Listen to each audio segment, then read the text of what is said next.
Groenye dan Van Vollenhoven. Lanjut, Mbak. Kemudian kita akan sedikit mengurai tentang beberapa pengertian hukum adat, baik yang dikemukakan oleh pakar hukum adat di Indonesia maupun pakar hukum adat dari luar.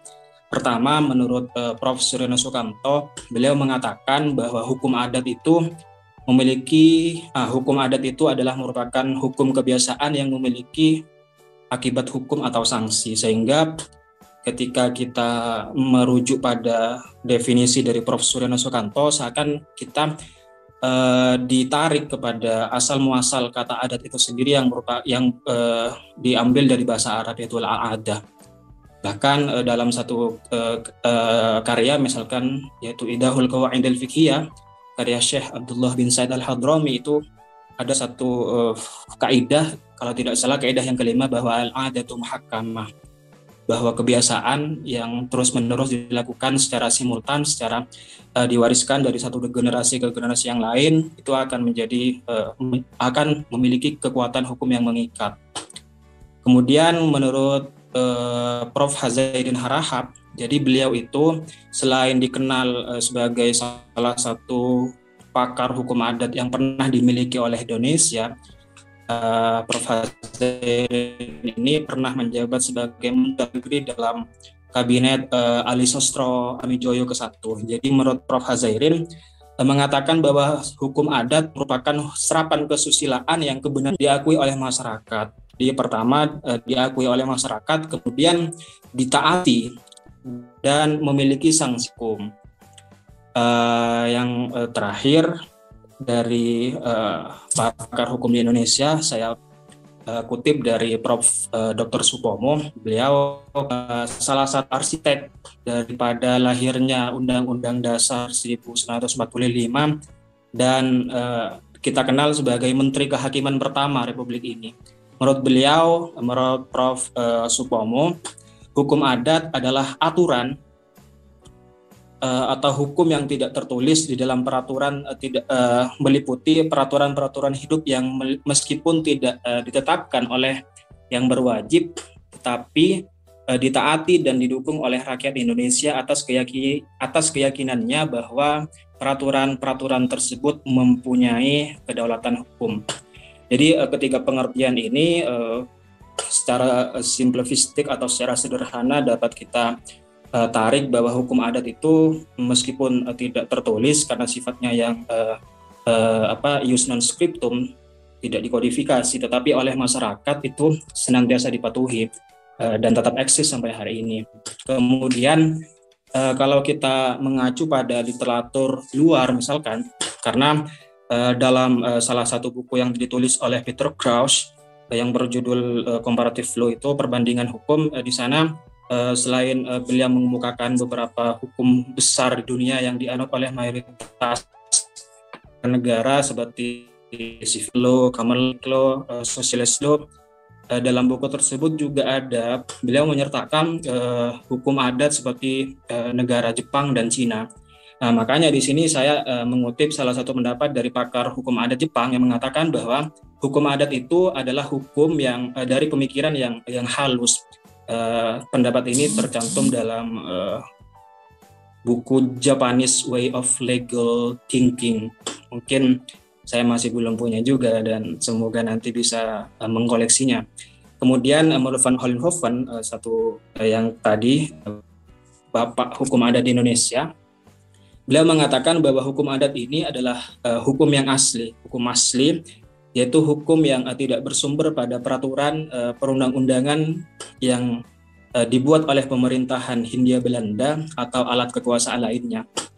Jadi pertama, menurut Yoda, penulisnya itu dalam Japanese Way of Legal Thinking, bahwa hukum adat itu adalah hukum yang hasil olah pikir dari pemikiran yang halus. Karena perbedaan mendasar antara hukum Barat dan Timur itu, kalau kita mengacu pada perspektifnya Prof. Suryono Sukamto, kan ada istilah kosmologi ketimuran, sehingga berbeda jauh kalau misalkan hukum Barat itu agak bercorak individual, tetapi di sini di Timur seperti Jepang, Cina termasuk juga Indonesia itu bercorak sangat komunal, makanya diistilahkan dari pemikiran yang halus. Dan beberapa pendapat ahli hukum adat lain yang tentu teman-teman bisa cari sendiri. Kemudian lanjut. Jadi ini merupakan foto dari ketiga tokoh yang saya sebutkan tadi. Dari sisi kiri itu adalah Prof. Suren Soekanto, kemudian Prof. Zairin Harahap, dan Prof. Supomo. Lanjut.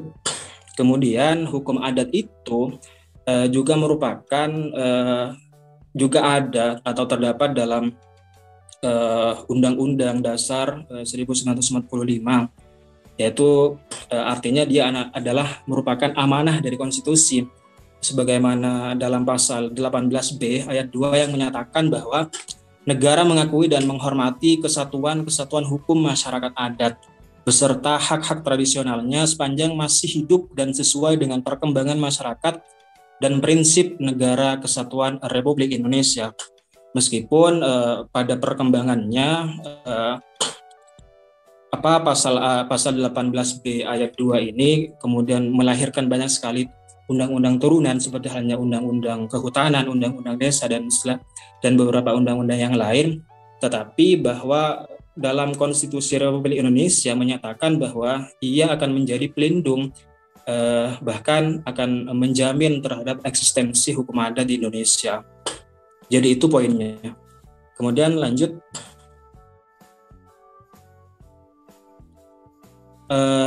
Berikut adalah ciri daripada hukum adat. Jadi setiap sistem hukum itu kan memiliki ciri-ciri tertentu, termasuk juga hukum adat. Pertama, hukum adat itu dia tidak tertulis dalam bentuk perundangan dan tidak dikodifikasi. Sebagaimana saya sebutkan tadi bahwa sifatnya adalah non statuer, non statutaire atau ius non scriptum.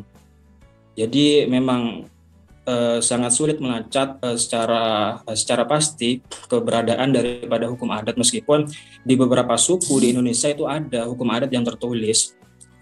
Kemudian yang kedua, dia tidak tersusun secara sistematis. Jadi tidak seperti produk-produk legislasi hukum modern misalkan yang pasal-pasalnya itu sangat rigid, sangat sistematis dan terperinci satu dengan yang lain. Kemudian ciri hukum yang ketiga, hukum adat ini ia magis religius, artinya karena masyarakat adat itu masih mungkin diliputi oleh hal-hal yang berbau animisme, berbau hal-hal yang bersifat magis, gaib, maka dia biasanya hukum adat itu selain menyertakan sanksi, biasanya ada hal-hal atau ajaran atau doktrin yang ketika saya tidak melakukan ini atau melakukan ini akan kemudian mendapatkan petaka, bala, dan sebagainya.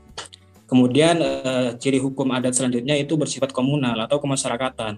Berbeda dengan ciri hukum masyarakat barat yang lebih individual, sebagaimana misalkan pendapat dari John Hobbes, Thomas Hobbes, misalkan homo homini lupus, bahwa setiap manusia itu esensinya adalah serigala bagi manusia yang lain. Itu kan sebenarnya untuk mengakomodir bahwa negara harus menjamin kepentingan pribadi, sementara hukum di timur termasuk hukum adat di Indonesia itu masih coraknya itu lebih kepada komunal atau kemasyarakatan.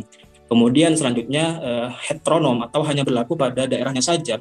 Jadi misal saya yang lahir di Sumeneb atau Madura, maka ketika saya pergi atau merantau dari tanah kelahiran saya, maka meskipun saya memasuki satu desa adat, semisal desa Using di Banyuwangi atau desa-desa yang lain, maka itu tidak mengikat bagi saya. Tetapi lain ceritanya ketika saya melanggar ketentuan-ketentuan atau hal-hal yang sudah disepakati oleh masyarakat sana. Kemudian selanjutnya keputusannya tidak memakai konsideran pertimbangan. Jadi berbeda ketika ketika memutuskan sebuah problem, permasalahan baik pidana adat atau dan seterusnya, itu tidak ada konsideran pertimbangannya. Jadi tidak ada, kalau di logika hukum itu ada rasio legis, rasio decidendi-nya. Mungkin teman-teman masih ingat tentang istilah itu. Kemudian selanjutnya hukum adat itu cirinya tidak mempunyai penjelasan. Jadi tidak seperti undang-undang dasar yang memiliki penjelasan berjilid-jilid, bahkan ada satu mahkamah tertentu yang dikatakan oleh misalkan Prof. Jimli yaitu Mahkamah Konstitusi sebagai penafsir tunggal konstitusi. Lanjut. Kemudian ruang lingkup hukum adat. Yang pertama, hukum adat itu melingkupi hukum adat pribadi, kemudian hukum adat perkawinan adat. Kemudian ini yang menarik ya, kalau kita misalkan kebetulan Sumeneb di mana kabupaten saya tinggal itu memiliki 126 pulau lebih. Jadi yang menjadikan Sumeneb sebagai salah satu kabupaten terbesar, terluas di Jawa Timur, karena beberapa daerah luarnya itu ada yang sampai Kalimantan, Sulawesi, Bali, dan seterusnya. Di mana di sana, di salah satu suku ada yang merupakan keturunan orang Bajo. Jadi semisal saya mau menikah dengan sana, dengan adat Bajo ya, pasti itu akan menguras kantong saya, yang istilahnya uang panai. Jadi semakin tinggi cewek yang saya ingin nikahi itu strata pendidikannya, misalkan S1 atau S2, atau bahkan sudah mendapatkan pekerjaan, makin mahal biaya mas kawin yang saya harus keluarkan. Tapi itu menarik untuk dijadikan bahan penelitian dan seterusnya. Kemudian ruang lingkup daripada hukum adat itu adalah hukum tanah, hukum adat waris, peradilan hukum adat. Jadi yang menarik bahwa dalam peradilan hukum adat itu kan hampir bisa kita katakan dia sudah tidak berlaku lagi secara umum, maksudnya karena tidak seperti misalkan peradilan agama yang itu memiliki banyak sekali undang-undang yang membuatnya itu tetap survive hingga hari ini. Kebetulan misalkan karena negara kita menganut sistem trias politika yang ada yang menurut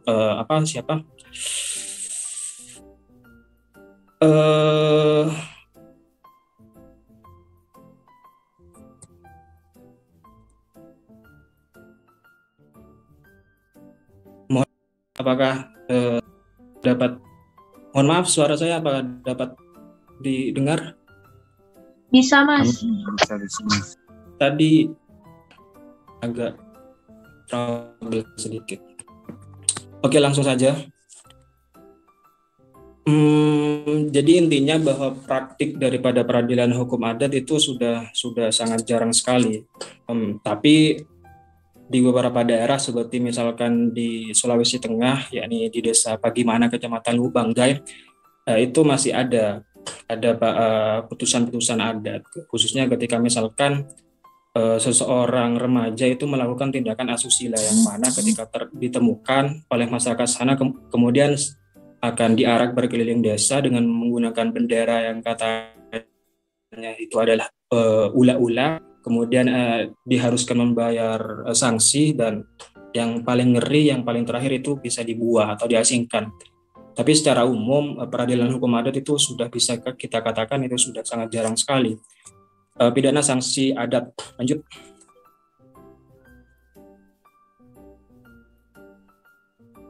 Ini tujuan hukum adat. Jadi pertama sebagai pedoman dalam bertingkah laku, kemudian fungsi pengawasan, dan yang ketiga membina hukum nasional. Dalam membina hukum nasional ini ada satu dasar yuridisnya ya, bahwa dalam TAP MPR tahun 1960 itu ada penjelasan tentang ini, bahwa yang pertama asas pembinaan hukum nasional itu supaya sesuai dengan haluan negara dan berdasarkan hukum adat. Kemudian dalam usaha homogenitas di bidang hukum supaya diperhatikan kenyataan yang hidup dalam masyarakat. Yang terakhir dalam penyempurnaan undang-undang hukum perkawinan adat waris dan hukum adat waris supaya diperhatikan faktor-faktor agama dan adat. Jadi memang ketika merumuskan satu persoalan, satu produk hukum legislasi, itu hukum adat itu harus benar-benar diperhatikan. Kemudian ia sebagai sumber untuk pembentukan hukum positif di Indonesia. Barangkali itu sedikit pengantar dari saya. Selanjutnya saya serahkan untuk melanjutkan pembahasan kepada Saudara Barkah Rizky Mayasha. Baik, terima kasih. Assalamualaikum warahmatullahi wabarakatuh. Saya akan melanjutkan presentasi dari Saudara Bayaki. Wilayah hukum adat yang ada di Indonesia. Gagasan pembagian wilayah atau lingkungan berlakunya hukum adat di Indonesia digagas pertama kali oleh Van Vollenhoven. Menurut hukum adat dapat dibagi menjadi 23 lingkungan adat, yaitu Aceh, Gayo dan Batak, Nias dan sekitarnya, Minangkabau, Mentawai, Sumatera Selatan, Enggano, Melayu, Bangka dan Belitung, Kalimantan Dayak, Sangihe Talaut, Gorontalo, Toraja,